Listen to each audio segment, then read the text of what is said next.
Hello and welcome to Priyag Career Institute's English class या video competitive English में subject verb agreement के spotting error topping के लिए revision exercise 2 के लिए है। आज आइए इस रिवीजन एक्सरसाइज 2 को हम आपके साथ सॉल्व करते हैं।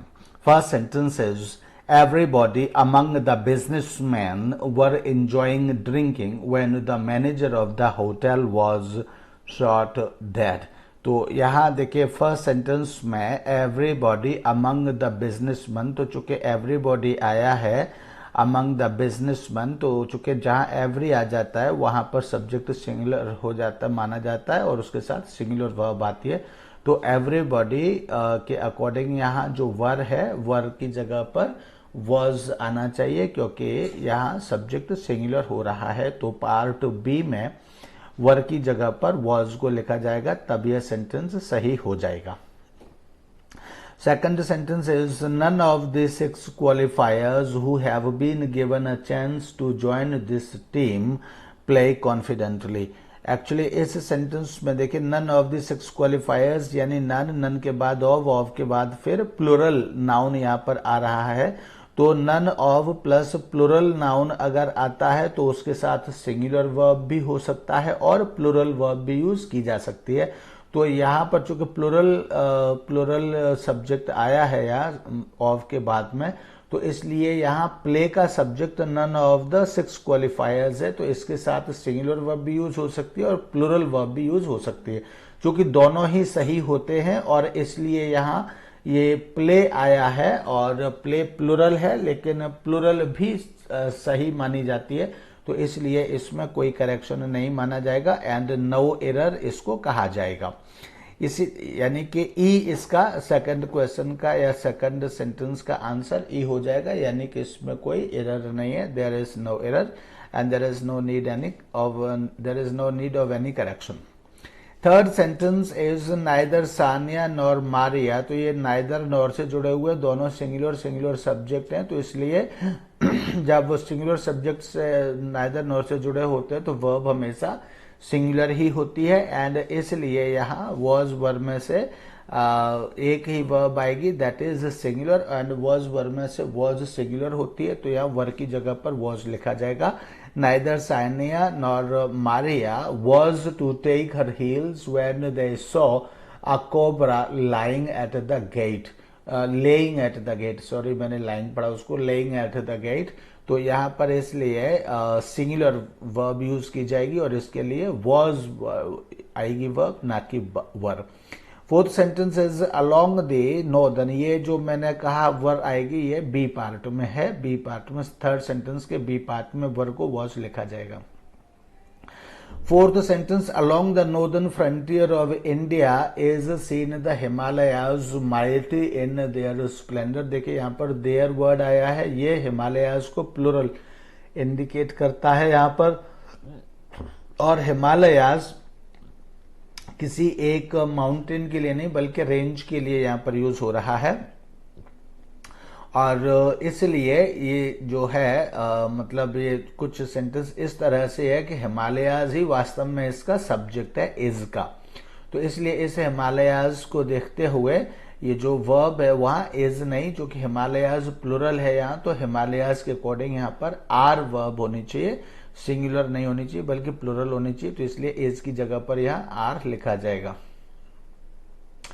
Fifth sentence is 2 miles beyond that pasture was hundreds of cattle including some sheep, तो यहाँ भी देखिए 2 miles beyond that pasture, यहाँ जो was के बाद आया है hundreds of cattle including some sheep, तो यहाँ पे जो was का सब्जेक्ट है वास्तव में वो hundreds of cattle है ना कि 2 miles beyond that pasture, ये वास्तव में इसका वॉज का कॉम्प्लीमेंट है। सेंटेंस इस तरह से hundreds of cattle including some sheep were 2 miles beyond that pasture, तो ये इस तरह से सेंटेंस जैसे होना चाहिए वैसे न लिख करके ये उल्टा कंफ्यूज करने के लिए लिखा गया है, तो इसलिए यहाँ पर ये जो was है वो was according to subject plural होना चाहिए, तो इसलिए यहाँ was न लिख करके फिफ्थ सेंटेंस में बी की जगह पर वर लिखा जाएगा। तो यही इसमें करेक्शन है, यानी फिफ्थ सेंटेंस में बी की जगह पर जो was हंड्रेड्स है वहां was हंड्रेड्स लिख करके वर हंड्रेड्स लिखा जाएगा, ये करेक्शन है इसमें। Sixth sentence, is there any difficulties in disposing of this gorgeous building but in such a spacious and a beautiful campus? Built, मैंने शायद इसको बट पढ़ दिया, built in such a spacious and a beautiful campus। तो यहाँ पर देखिए is there any, यहाँ is आया, there any difficulties, ये difficulties जो है वह प्लूरल नाउन है, और चूंकि अब प्लूरल नाउन है तो देयर में हमेशा रूल होता है कि देयर में जो वर्ब यूज की जाती है, देयर में जो वर्ब यूज की जाती है वह कभी भी मतलब देयर के अकॉर्डिंग नहीं की जाती है, बल्कि देयर के बाद आने वाले नाउन और प्रोनाउन के अकॉर्डिंग, मतलब देयर में जो वर्ब के बाद जो भी नाउन या प्रोनाउन वह आना होता है उसके अकॉर्डिंग यूज की जाती है। तो यहाँ पर देखिए देयर के बाद जो डिफिकल्टीज है वो प्लूरल नाउन है, तो देयर के बाद इज या आर वॉज वर जो भी देयर के बाद आता है उसके बाद जो नाउन आता है उसके अकॉर्डिंग ये यूज की जाती है यहाँ वर्ब। तो चूंकि डिफिकल्टीज प्लूरल है तो इसलिए देयर के बाद जो वर्ब आएगी वो भी क्या होगी, प्लूरल होगी, इसलिए इज देयर की जगह वो क्या होना चाहिए, प्लूरल वर्ब होनी चाहिए। प्लूरल वर्ब आर होती है, तो are there any difficulties in disposing of this gorgeous building built in such a spacious and beautiful campus, यह हो जाएगा। तो सिक्स्थ सेंटेंस में पार्ट ए में सबसे पहले इज आ रहा है, इस इज को आर में हमें लिखना पड़ेगा। This is the solution. Sixth sentence. Seventh sentence is her pugnacious daughter always do something that may incur insult on her neighbors who hold wrong opinion about her family। तो यहाँ हर पग्नेशियस daughter आया है, daughter singular होता है always, तो यहाँ do something की जगह, चूंकि डू क्या है प्लूरल है, डॉटर क्या है सिंगुलर है, तो सिंगुलर के साथ सिंगुलर सब्जेक्ट होना चाहिए, तो इसलिए यहाँ डू की जगह पर क्या होना चाहिए, डू की जगह पर यहाँ डज होना चाहिए, डज समथिंग दैट मे इनकर इंसल्ट। इस तरह से ये सिंगुलर वर्ब बनाई जाएगी। तो सेवंथ सेंटेंस के बी पार्ट में ऑलवेज डू समथिंग की जगह ऑलवेज डज समथिंग हो जाएगा, यही इसका करेक्शन है। And now the sentence number is 8, his politics is not good. यहाँ पर देखिए पॉलिटिक्स जिनमें भी ICS वाले जो नाउन होते हैं, जैसे मैथमेटिक्स है, पॉलिटिक्स है, इकोनॉमिक्स है, इनमें यूजुअली ये होता है कि इनके साथ सिंगुलर भी आ जाती है वर्ब और प्लूरल भी आ जाती है, लेकिन अगर इनके साथ कोई यहाँ पर पॉजेसिव केस आया हो, तो यानी हिज, योर, देयर, माई, इस तरह से अगर कोई शब्द आया हो तो फिर इसके साथ प्लूरल वर्ब ही यहाँ जरूरी हो जाती है। तो यहाँ हिज पॉलिटिक्स इज नॉट की जगह his politics are not good लिखा जाएगा, तो यहाँ इज की जगह आर हो जाएगा, his politics are not good. So we have suggested to him that he should read Marx, Rousseau and Aristotle। तो यहाँ his politics are not लिखा जाएगा, 8th सेंटेंस के पार्ट ए में his politics are not good यह लिखा जाएगा। 9th sentence is although these buildings are in need of repair, there have been much improvement in their appearance। यहाँ देखिए although these buildings are in need of repair, there यहाँ से शुरू हुआ है, there के बाद में much improvement एक एब्स्ट्रैक्ट नाउन है यहाँ, और ये सिंगुलर है। एब्स्ट्रैक्ट नाउन होने के साथ साथ या होने के कारण ये यहाँ सिंगुलर नाउन है, तो सिंगुलर देयर वाले सेंटेंसेस में हमेशा वर्ब के बाद आने वाले नाउन के अकॉर्डिंग यहाँ पर ये वर्ब यूज की जाती है, तो इसलिए there have been much improvement की जगह there has been much improvement use किया जाएगा। तो although these buildings are in need of repair there has been much improvement, इस तरह से किया जाएगा। तो 9th सेंटेंस के पार्ट सी में देयर हैव बीन की जगह देयर हैज बीन आना चाहिए, and this is the correction. 10th sentence, there appears a number of new faces in the show and I really do not know where they have come from and why। तो यहाँ भी देखिए there appears a number of new faces, तो यहाँ पे a number of new faces को हमेशा plural माना जाता है। एंड तो इसलिए, और यहाँ पर देखिए अभी मैंने कहा था कि देयर के बाद जो भी यहाँ वर्ब आती है वो उसके बाद आने वाले नाउन या प्रोनाउन जो भी यहाँ आते हैं उसके अकॉर्डिंग आती है। तो अ नंबर ऑफ न्यू फेसेस यहाँ पर प्लूरल है, तो प्लूरल के साथ यहाँ पर प्लूरल ही वर्ब आनी चाहिए, इसलिए देयर अपीयर्स की जगह यहाँ पर देयर अपीयर होना चाहिए। तो तब ये यानी एस हटा देंगे तो ये देयर अपीयर हो जाएगा, तो तब ये सही फॉर्म में आ जाएगी। तो इसलिए 10th सेंटेंस के पार्ट ए में देयर अपीयर्स की जगह देयर अपीयर होना चाहिए, यानी अपीयर्स में से एस को हटा देना चाहिए। This is the correction here. 11th sentence, each of the students whom I have chosen to take part in the cultural programs to be held in the Siri Photo auditorium are up to the mark। तो यहाँ देखिए each of the students यहाँ आया है, तो each of the students के साथ जो वर्ब होगी वह क्या होगी, वह सिंगुलर होगी। और यहाँ डी पार्ट डी में यहाँ पर आया हुआ है, यहाँ आर आया हुआ है पार्ट डी में, तो आर की जगह पर क्या होना चाहिए यहाँ, चूंकि ये ईच ऑफ द स्टूडेंट्स यानी कि जहाँ ईच आ जाता है वहां वर्ब सिंगुलर आने लगती है। तो यहाँ देखिए each of the students home I have chosen, तो ये जो सेंटेंस है ये अलग है, इसका इससे कोई मतलब नहीं है। Home I have chosen to take part in the cultural programmes to be held in the Siri Fort Auditorium, तो यहाँ तक कोई वर्ब नहीं है, तो यहाँ है वर्ब, तो ईच ऑफ द स्टूडेंट्स की वर्ब कहाँ है, ये है are up to the mark. तो instead of writing are up to the mark हमको लिखना चाहिए, लिखना पड़ेगा is up to the mark. तो इस तरह से यहाँ जो लेटर जो वर्ब है वो इज आएगी, ना कि आर आएगी। ठीक है, तो इस तरह से is up to the mark हो जाएगा। 12th sentence is whether you should get married now, यहाँ मार्क हो जाएगा, ये मैंने आपको बताया आर की जगह इज हो जाएगा, पार्ट 11th सेंटेंस के पार्ट डी में आर की जगह इज हो जाएगा, ये करेक्शन है यहाँ पर। 12th sentence where you should get married now or whether you should remain single all your life are your personal opinions.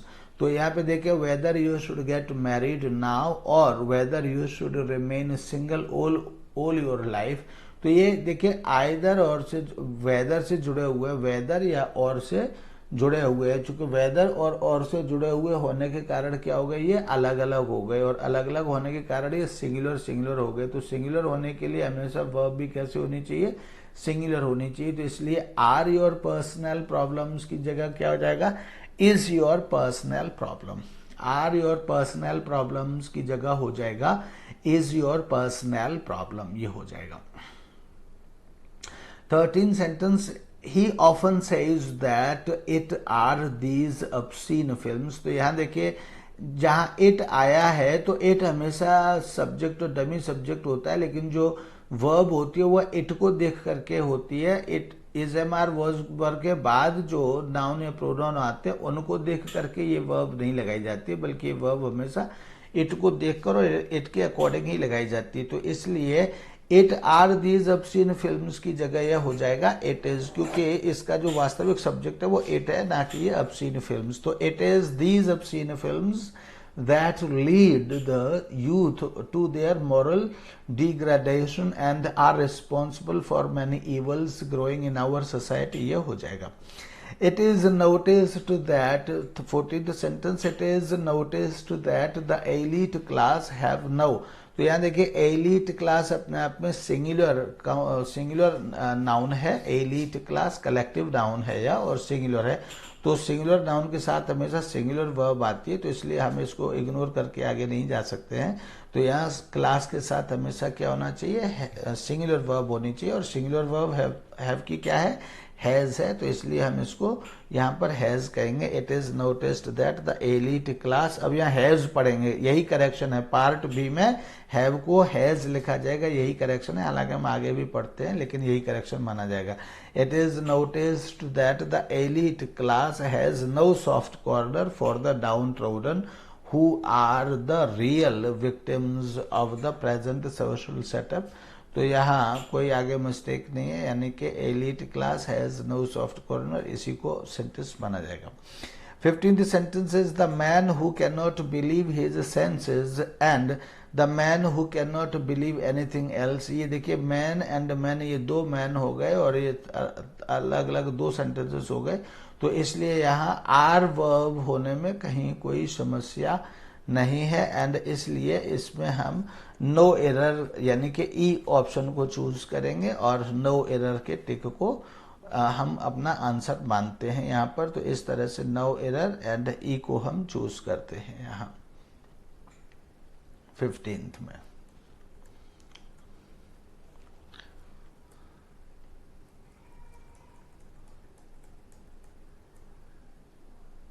Now is 16th sentence. 16th sentence, we should not forget that we have a right to criticize, but at the same time each of us have, यहाँ देखिए have आया है जबकि इसका subject क्या है, but at the same time each यहाँ पर have का सब्जेक्ट है, each of us।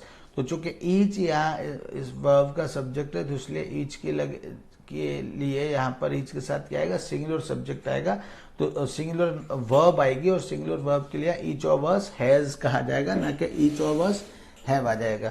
तो each of us has to remember कहा जाएगा, each of us has to remember the duty also, ये यहाँ पर कहा जाएगा। तो इसलिए 16th सेंटेंस के पार्ट डी में हैव को हैज में चेंज करके लिखा जाएगा, इस हैव को हैज में चेंज करके लिखा जाएगा। 17th sentence is one of the biggest industrial houses in Kolkata is on the verge of declaring a lockout। तो यहाँ पर देखिए इसमें किसी तरह का कोई करेक्शन नहीं है, वन इसमें सब्जेक्ट है, इंडस्ट्रियल हाउसेज इन कोलकाता, तो वन सब्जेक्ट है तो उसके साथ इज यानी सिंगुलर वर्ब ही आएगी। इस तरह से ये टोटल सही है, कंप्लीट है सेंटेंस, इसमें कोई प्रॉब्लम नहीं है, यानी कि हम इसमें इसके ई ऑप्शन को हम चुनेंगे। There is no error in 17th sentence, this is totally correct. 18th sentence is Meeta as well, some of her friends have fallen in love with Alok, who is the eldest son of a minister। तो Meeta as well, some of her friends have fallen, तो यहाँ भी देखिए मीता A B C part में have fallen आया है यहाँ, जबकि हैव का सब्जेक्ट कौन है, हैव का सब्जेक्ट मीता है, मीता एज वेल की जगह एज वेल एज होना चाहिए, एज वेल एज। तो Meeta as well as some of her friends have fallen in love, तो यहाँ हैव फॉलन यानी हैव वर्ब आई है, जबकि इसका सब्जेक्ट वास्तव में कौन है, मीता है। क्योंकि अगर कोई सब्जेक्ट है और उस सब्जेक्ट के साथ along with, as well as या विद, टुगेदर विद, इस तरह के कोई फ्रेज है और उसके बाद कोई और भी सब्जेक्ट आया है, तो और कोई आया हुआ सब्जेक्ट मेन सब्जेक्ट को बिल्कुल भी प्रभावित नहीं करता है, एंड इसलिए जो वर्ब होती है वह अपने सबसे पहले सब्जेक्ट के अकॉर्डिंग ही यूज की जाती है। तो सबसे पहला जो सब्जेक्ट है that is Meeta, Meeta is singular, तो क्या हो जाएगा, Meeta as well as some of her friends has fallen हो जाएगा, यानी कि सी पार्ट में हैव की जगह पर हैज लिखा जाएगा। This is the mistake and this is the correction, have की जगह हैज लिखा जाना ये करेक्शन है, यानी Meeta as well as some of her friends has fallen in love हो गए हम। 19th sentence is just outside the hotel, just outside the hotel is two restaurants. तो देखिए यहाँ चूंकि टू रेस्टोरेंट्स आया है तो टू रेस्टोरेंट्स के अकॉर्डिंग यहाँ पर क्या है, आर शब्द आएगा, यानी वर्ब आर आएगी ना कि इज, क्योंकि ये कुछ सेंटेंसेस तरह से है कि just out the two restaurants extremely beautiful as well as crowdy are just outside the hotel, इस तरह से ये सेंटेंस है। तो इसको थोड़ा सा मॉडिफाई करके और जो बाद में लिखा जाना चाहिए इज के वो पहले, और जो पहले लिखा जाना चाहिए वो बाद में, इसकी प्लेसेस को चेंज कर दिया, लेकिन इनके रिलेशंस वही है। तो इसलिए टू रेस्टोरेंट्स के अकॉर्डिंग इसका जो सब्जेक्ट है वह टू रेस्टोरेंट्स हो गया, जो कि प्लूरल है, तो उसके अकॉर्डिंग यहाँ वर्ब भी प्लूरल होनी चाहिए, इसलिए इज की जगह पर आर सही वर्ब होगी। 20th sentence is the leader as well as his followers are fatally injured in the accidents. तो the leader as well as his followers are, यहाँ भी देखिए जैसे अभी हमने मीता as well as some of our friends पढ़ा था, वैसे ही the leader as well as his followers यहाँ पर लिखा हुआ है, एंड followers के बाद फिर यहाँ plural verb आ रही है, जबकि यहाँ जो भी वर्ब होगी वो किसके अकॉर्डिंग होगी, यहाँ मेन सब्जेक्ट के अकॉर्डिंग होगी। तो मेन सब्जेक्ट यहाँ सिंगुलर है, सिंगुलर मतलब लीडर है, तो यहाँ भी क्या हो जाएगा, the leader as well as his followers. तो यहाँ लीडर चूंकि सिंगुलर है तो सिंगुलर सब्जेक्ट के अकॉर्डिंग है आर की जगह पर इज हो जाएगा। इस तरह से 20th सेंटेंस के पार्ट बी में आर की जगह पर इज लिखा जाएगा और यही इसका करेक्शन होगा। इसका जो मेन सब्जेक्ट है वह द लीडर है। The leader as well as his followers are fatally injured in the accident which occurred last night near the railway crossing। इस तरह से सेंटेंस हो गया। 21st, more than one successful candidate have given interviews। तो यहाँ देखिए more than one successful candidate word है, तो ये more than one जब इस तरह से लिखा जाता है तो इसके साथ हमेशा सिंगुलर वर्ब आती है, एंड इसके अकॉर्डिंग यहाँ पर हैव गिवन की जगह क्या आ जाएगा, हैज गिवन आ जाएगा। More than one successful candidate has given interviews for one of the posts lying vacant in the defence ministry. तो यहाँ पार्ट बी में हैव गिवन की जगह पर हैज गिवन आ जाएगा। 22nd sentence, the request of the workers union that their wages should be increased were supported by vast majority। तो यहाँ देखिए द रिक्वेस्ट क्या है, ये सिंगुलर सब्जेक्ट है और रिक्वेस्ट सिंगुलर सब्जेक्ट होने के कारण इसका जो the request of the workers from the union wages union workers union that their wages, ये है sentence. The request of the workers union that their wages should be increased were। तो ये जो वर है इसका वास्तविक सब्जेक्ट क्या है, वास्तविक सब्जेक्ट है the request of the workers. The request of the workers is union, ये इनका सब्जेक्ट है, तो इसलिए ये पूरा का पूरा सब्जेक्ट जो है द रिक्वेस्ट। तो रिक्वेस्ट क्या है, इसमें सिंगुलर है, तो सिंगुलर के लिए क्या हो जाएगा यहाँ पर वर, तो प्लूरल के लिए होता है, तो इसलिए यहाँ द रिक्वेस्ट के लिए यहाँ सिंगुलर वर्ब हो जाएगा और सिंगुलर वर्ब वॉज होता है, तो इसलिए वर की जगह 22nd सेंटेंस में वॉज आ जाएगा।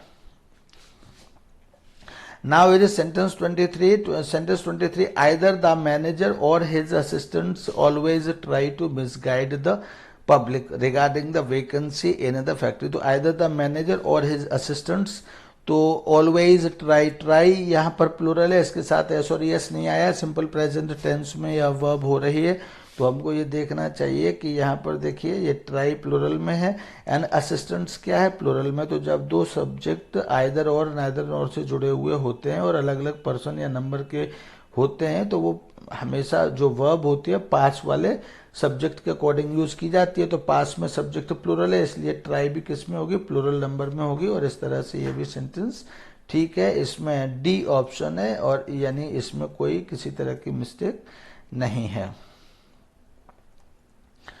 23 एंड इसके बाद है 24 एंड 25। तो 23 में कोई मिस्टेक नहीं है, इसके हम ऑप्शन डी को चुनते हैं और इसके डी को ही हम सही ठहराते हैं, ऑप्शन डी। 24 यही सही है, ठीक है। And 24, the publisher says that there is many important facts to be resolved before this book gets printed। तो the publisher says that there is many important facts।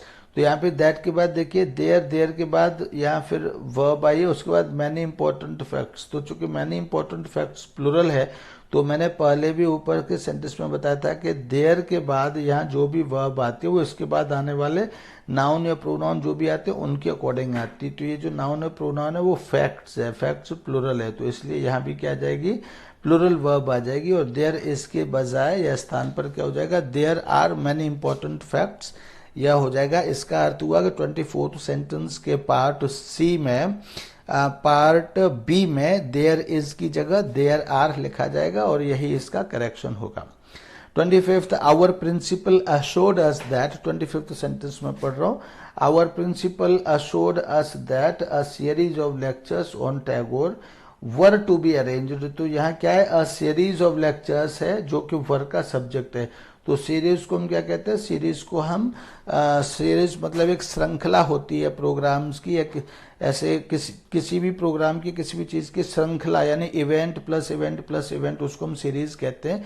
तो ये होता तो एक तरह से कलेक्टिव नाउन है, लेकिन इसको हम सिंगुलर, चूंकि इसके मीनिंग के अकॉर्डिंग इसको सिंगुलर माना जाता है, और श्रृंखला अपने आप में सिंगुलर वर्ड है, तो इसके साथ हमेशा सिंगुलर वर्ब ही यूज होगी। और जब सिंगुलर वर्ब इसके साथ होगी तो यहाँ पर वर्ब की जगह क्या आ जाएगा, वॉज आएगा, क्योंकि यही इसका सब्जेक्ट है।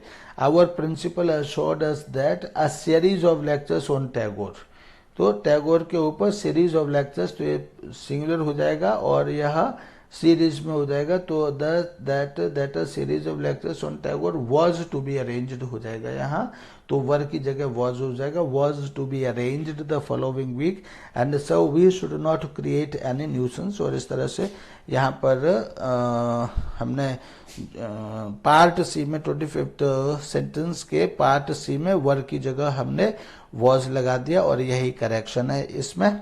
तो ये इस तरह से आपका 25th सेंटेंस ऑफ आपकी second revision exercise of spotting error in subject verb agreement topic में आपकी हुई। इसके साथ अब इसके बाद थर्ड एक्सरसाइज आपकी और अभी की जानी है, थर्ड फोर्थ फिफ्थ अभी एक्सरसाइज और बाकी हैं, वो एक्सरसाइज आपको अगले वीडियो में दी जाएगी। तब तक के लिए thank you and bye bye.